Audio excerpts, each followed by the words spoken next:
Hello guys. आज हम unit 1 पढ़ेंगे बोहर थ्योरी। ये जो कोर्स है वो है BCHCT 131 इग्नू का है ये कोर्स।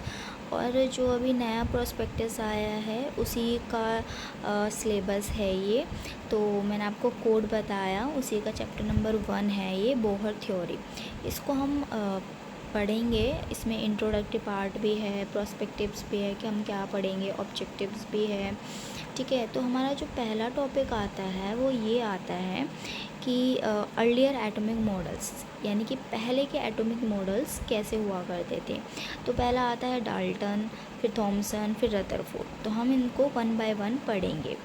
बेसिकली जो टॉपिक आता है कि एटम होता क्या है, कि एटम एक मतलब ग्रीक वर्ड से डिराइव किया गया है जो जिसका मतलब है अनकट या अनडिविजिबल। यानी कि जो ग्रीक वर्ड है एटोमोस, उसका मतलब ये है अनकट और अनडिविजिबल।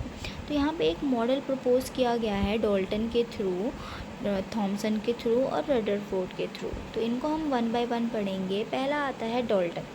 जॉन डाल्टन जो थे वो एक इंग्लिश केमिस्ट थे, फिजिसिस्ट थे, और वो अपना पायोनियरिंग वर्क कर रहे थे मॉडर्न एटॉमिक थ्योरी के डेवलपमेंट में।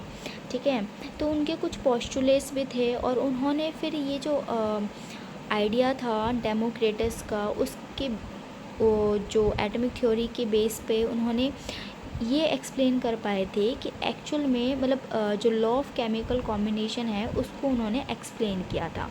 तो कुछ पोस्टुलेट्स दिए थे, वो पोस्टुलेट्स हैं कि पहला पोस्टुलेट ये है कि जो मैटर है वो स्मॉल इंडिविजिबल पार्टिकल है, उससे कंपोज है, जिसे हम क्या बोलते हैं, एटम बोलते हैं। दूसरा ये कि जितने भी एटम्स होते हैं, मतलब गिवन एलिमेंट के जितने भी एटम होते हैं वो आइडेंटिकल होते हैं, यानी कि सेम होते हैं। ठीक है। तीसरा ये है कि डिफरेंट एलिमेंट्स के जो एटम होते हैं उनके डिफरेंट मासेस होते हैं। और चौथा ये है कि एक स्पेसिफिक कॉम्बिनेशन होता है एक या दो से एलिमेंट का कंपाउंड में। पांचवा ये है कि केमिकल रिएक्शंस में जो एटम्स होते हैं ना तो उनको क्रिएट किया जा सकता है ना उन्हें डिस्ट्रॉय किया जा सकता है, बट उन्हें एक्सचेंज किया जा सकता है, मतलब एज अ पार्टनर के थ्रू, ताकि वो नए सब्सटेंस को प्रोड्यूस कर सके। ठीक है, तो जो डाल्टन की जो एटॉमिक थ्योरी थी वो उसने ये सजेस्ट किया था कि जो एटम है वो क्या है, इंडिविजिबल है, मतलब अनकट है। ठीक है, बट जो सब एटॉमिक पार्टिकल्स लाइक इलेक्ट्रॉन, उनकी डिस्कवरी के बाद ये जो थ्योरी थी इनको है ना थोड़ा रिवाइज करने की ज़रूरत पड़ गई। रिवाइज इन द सेंस उन्होंने तो ये बताया था कि जो एटम है वो क्या है, अनडिविजिबल है, बट फिर उस सब एटॉमिक पार्टिकल्स का डिस्कवरी होने के बाद ये जो थ्योरी है कहीं ना कहीं ये रिवाइज मोड में आ जाती है। तो हम जो दूसरा जो बेसिक एटॉमिक मॉडल था उसके बारे में पढ़ेंगे, वो है थॉमसन। थॉमसन ने एक मॉडल प्रपोज किया था 1904 में एटॉमिक स्ट्रक्चर का, जिसका नाम दिया गया था प्लम पुडिंग मॉडल दिया गया था। यहाँ पे आपके पास पिक्चर भी है। ठीक है, ये एक थॉमसन की प्लम पुडिंग मॉडल है। ठीक है, स्फेरिकल क्लाउड पॉजिटिव चार्ज दे रखा है, बीच में इलेक्ट्रॉन्स दे रखे हैं। ठीक है, तो जो सर जे थॉमसन थे वो एक इंग्लिश फिजिसिस्ट थे। ठीक है, उन्हें मतलब रिवॉर्ड भी किया गया था 1906 में नोबेल प्राइज़ से। ये कुछ उनका ब्रीफ डिस्क्रिप्शन था। तो उन्होंने क्या कंसीडर किया था कि जो एक एटम है उनका एक यूनिफॉर्म स्पेस से शेप होता है, एक स्फेयर होता है। ठीक है, जिसमें पॉजिटिव इलेक्ट्रिसिटी होती है, मतलब पॉजिटिव इलेक्ट्रिसिटी का एक यूनिफॉर्म स्फेयर होता है। ठीक है, जिसका जो रेडियस होता है वो 10⁻⁻8 सेंटीमीटर का रेडियस होता है, और उसमें जो इलेक्ट्रॉन होते हैं वो एम्बेडेड होते हैं। ठीक है, जैसे कि जो वाटरमेलन होता है, वाटरमेलन में जो सीड होता है वो कैसे होता है, एम्बेडेड, बिल्कुल उसी तरीके से जो इलेक्ट्रॉन है उसमें एम्बेडेड होता है। ठीक है, किसकी वजह से, इलेक्ट्रोस्टैटिक अरेंजमेंट्स की वजह से। ये जो मॉडल है इसमें जो नेगेटिवली चार्ज इलेक्ट्रॉन है जो स्फेयर में पॉजिटिव चार्ज के अराउंड एम्बेडेड है, वो बिल्कुल प्लम की तरह है, प्लम पीसेस की तरह है जी। और इसी बेस पे उन्होंने इसका नाम क्या दिया था, प्लम पुडिंग मॉडल दिया था। क्या दिया था, प्लम पुडिंग मॉडल। फिर ये जो मॉडल था वो मतलब ये गीगर और मार्सटन के मॉडल को एक्सप्लेन नहीं कर पाया था। वो जो गीगर और मार्सटन का जो उन्होंने जो एक्सपेरिमेंट किया था वो किसके रिगार्डिंग था, अल्फ़ा पार्टिकल को एक मतलब थिन गोल्ड के थ्रू उसको डायरेक्ट किया गया था। जैसे कि यहाँ पे फिगर में दे रखा है, अल्फ़ा पार्टिकल एक्सपेरिमेंट बोला गया है।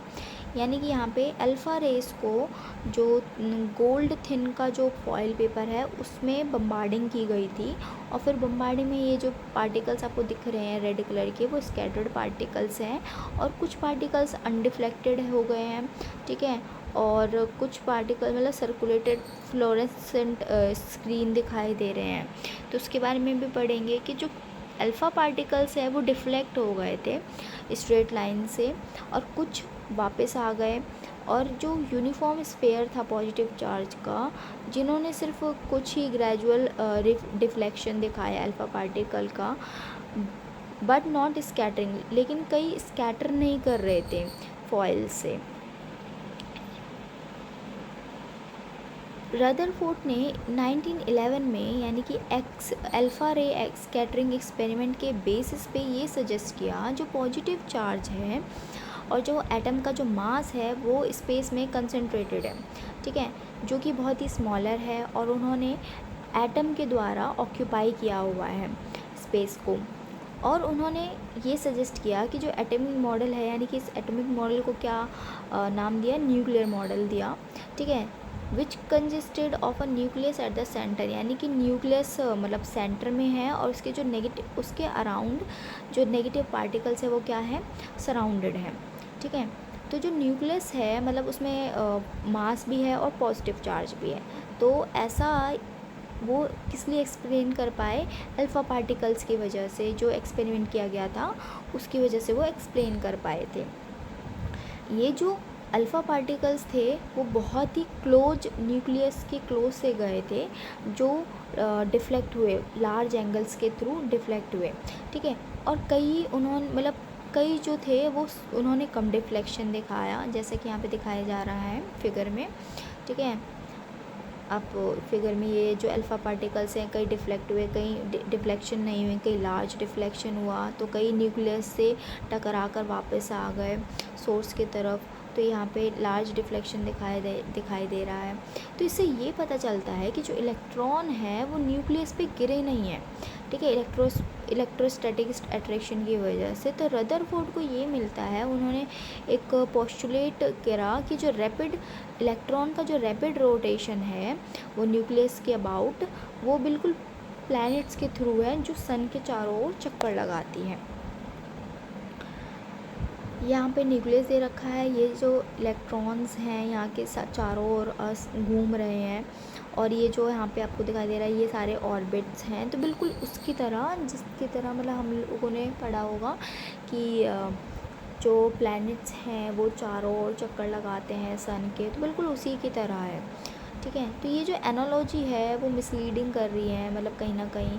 तो अब एक है ना नई थ्योरी भी आती है, क्लासिकल इलेक्ट्रोमैग्नेटिक थ्योरी आती है। इसमें क्या होता है कि जो इलेक्ट्रॉन होता है, यानी कि एक ऑर्बिट में जो इलेक्ट्रॉन होता है वो कॉन्टिन्यूएट क्या करता है, एसेलरेट करता है सेंटर के टुवर्ड्स।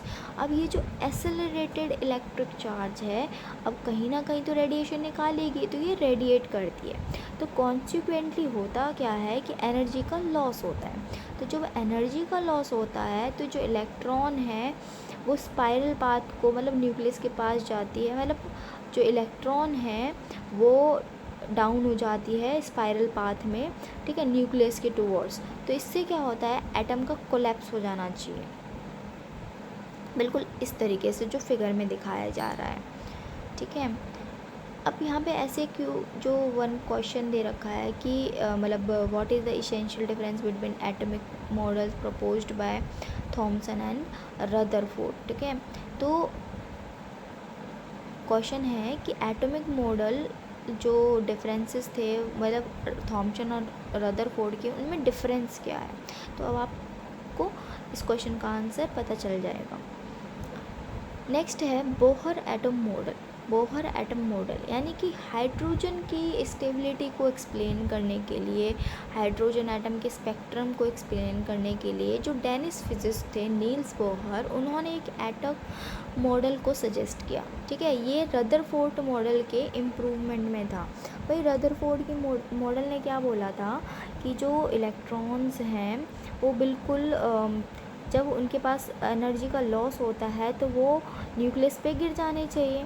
भाई ऐसा तो होता नहीं है, लेकिन तो उस पर ना इम्प्रूवमेंट थी। तो वो क्या थी, पोस्टुलेट्स क्या थे कि इलेक्ट्रॉन जो है वो ऑर्बिट में ही एग्जिस्ट करते हैं और उनका डेफिनेट एंगुलर मोमेंट होता है और एनर्जी होती है, और हर एक ऑर्बिट को क्या बोलते हैं कि स्टेशनरी स्टेट बोलते हैं। दूसरा पोस्टुलेट ये है कि जो इलेक्ट्रॉन है वो एनर्जी को है ना रेडिएट नहीं करती है जब वो ऑर्बिट में होती है। तो तीसरा ये है कि जब वो ऑर्बिट में होती है तो इलेक्ट्रॉन के एंगुलर मोमेंटम, यानी कि जो MVR है, जो इंटीग्रल है यहाँ पे दे रखा है MVR, ये आपका फॉर्मूला है एंगुलर मोमेंटम का। MVR that is equals to NH/2π। ठीक है, यहाँ पे जो M है मास है, V जो है वेलोसिटी है इलेक्ट्रॉन की, R जो है रेडियस है ऑर्बिट का, और जो N है इंटीग्रल जिसे हम प्रिंसिपल क्वांटम नंबर बोलेंगे। अब ये जो ऑर्बिट है KLMN, ठीक है, वो वैल्यूज़ पे डिपेंड करती है। वो किसके वैल्यू पे डिपेंड करेगी, N के वैल्यू पे डिपेंड करेगी।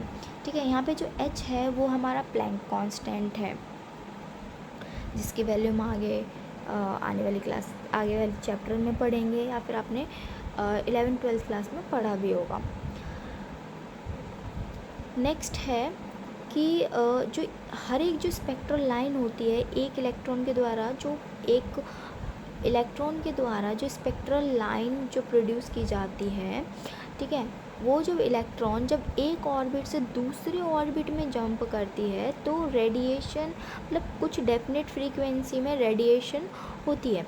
ठीक है, तो वो है ना जो स्पेक्ट्रल लाइन के द्वारा अब्जॉर्व कर ली जाती है। अब जो इन स्पेक्ट्रल लाइन की जो फ्रीक्वेंसी होती है वो एनर्जी से रिलेट करती है, डिफरेंट एनर्जी से रिलेट करती है, जिसका फॉर्मूला क्या है यहाँ पे, del E that is equals to H mu. ठीक है, ये जो एच म्यू है यहाँ पे, मतलब डेल ई है, यानी कि एनर्जी में क्या हो रहा है, चेंज हो रहा है। एच यहाँ पे प्लैंक कांस्टेंट है, और यहाँ पे जो म्यू है वो फ्रीक्वेंसी है। तो बोहर ने मतलब ये जो पोस्टुलेट दिया था, इन पोस्टुलेट से हम क्या कंक्लूजन निकाल सकते हैं कि बोहर अब है ना, बोहर इतने कैपेबल हो गए थे, अब वो डिफरेंट हाइड्रोजन एटम के डिफरेंट ऑर्बिट में से वो रेडियस को कैलकुलेट कर सकते थे। क्या कर सकते थे, रेडियस को कैलकुलेट कर सकते थे। अभी जो कैलकुलेशन ऑफ रेडियस है ये हम आगे वाले पार्ट में हम पढ़ेंगे।